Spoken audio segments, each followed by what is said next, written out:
moving on from that, I've got something a little bit different.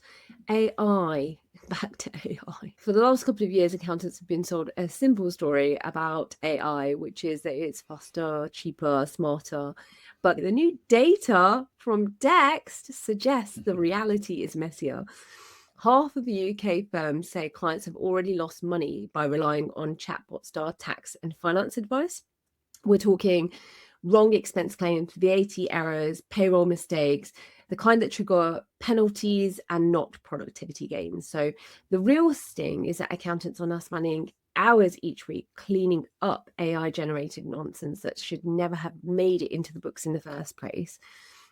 AI in that case hasn't removed the friction, it's just shifted it downstream straight onto the practitioner or whoever is in charge of signing this off.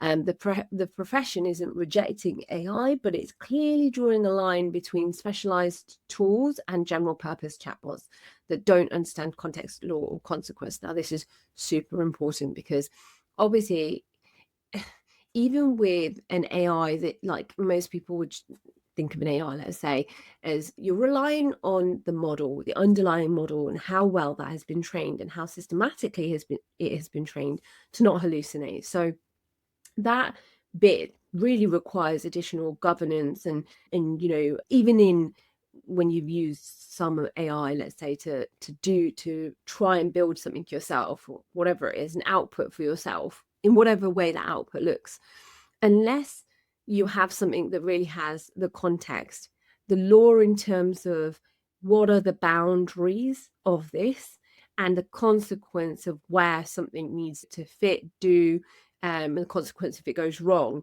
which in most cases it doesn't know to that degree and that level. We really need to just treat this like it's another a technology assessment for even some of these AI tools that are coming out, and have like a sort of, I guess, like you would see it more often, Ryan, in your digital transformation projects, that you've got to have some boundaries around your criteria. But what's really changed here is the client behavior. So many accountants now report clients actively challenging professional advice with the AI said so, which I've had many conversations around this. I've had it with you myself, haven't I? So it's new territory, it's risky territory, especially heading into 2026 with tighter compliance, NTD pressure, and rising insolvency risk. I can obviously speak to that firsthand. The call for regulation isn't about the fear of technology, it's about the guardrails.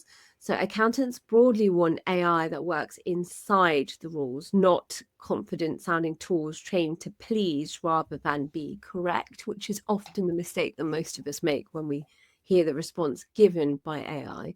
The opportunity for tech leaders is obvious. Build AI that augments professional judgment, not replaces it with hallucinations. That sounds super simple, but actually is very complex to do. In the short term, human oversight remains the most valuable and arguably the most underpriced piece of the puzzle. Yeah, definitely. And I've experienced it myself through 2025, the challenges of AI-powered chatbots, because it's supposed to make life easier. It's supposed to reduce the burden on the support team so they only have to get involved where it's complex. But you end up just going around in circles for something that doesn't understand the context of what you're talking about, that a human would know immediately and be able to guide you through. Or you just have to fit in a huge number of fields to get to the point where they know who you are so they can look at your system. And I'm just like, this shouldn't be this painful. This should be so much easier.